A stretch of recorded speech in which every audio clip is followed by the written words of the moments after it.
1100, c'est le nombre d'attentats terroristes déjoués depuis le début de la guerre, soit environ 1 à 2 par jour. Un chiffre important qui souligne une réalité souvent ignorée par la population, mais prise très au sérieux par Tsahal et le Shin Bet.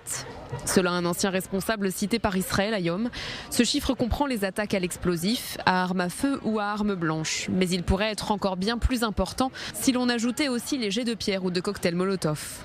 C'est notamment par les airs que les forces israéliennes parviennent à déjouer de nombreux attentats en visant directement les personnes recherchées, en particulier dans les régions de Judée et de Samarie. Depuis le 7 octobre, 60 frappes aériennes ont été menées sur les localités palestiniennes de Cisjordanie dans le cadre d'opérations antiterroristes. Plus de 4400 suspects ont aussi été arrêtés et des centaines d'armes et d'explosifs saisies. Selon un responsable israélien cité par Israël Hayom, ils doivent relever plusieurs défis de taille pour contrer la menace.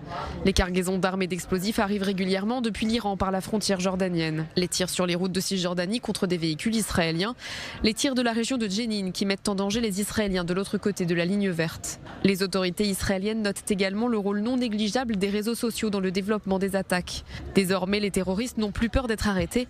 Ils publient des vidéos sur TikTok et deviennent des célébrités locales, ce qui les encourage à passer à l'acte. Les terroristes tentent aussi d'imiter ceux qui ont perpétré les massacres du 7 octobre en cherchant à pénétrer dans les localités israéliennes proches de la ligne de démarcation. Malgré les efforts des autorités sécuritaires pour déjouer ces attentats, des terroristes parviennent tout de même à passer entre les mailles du filet.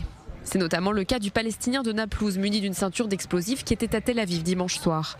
La bombe a finalement explosé avant d'atteindre sa destination, ce qui a permis d'éviter une catastrophe. Mais cela rappelle que la menace est présente partout, y compris au cœur d'Israël.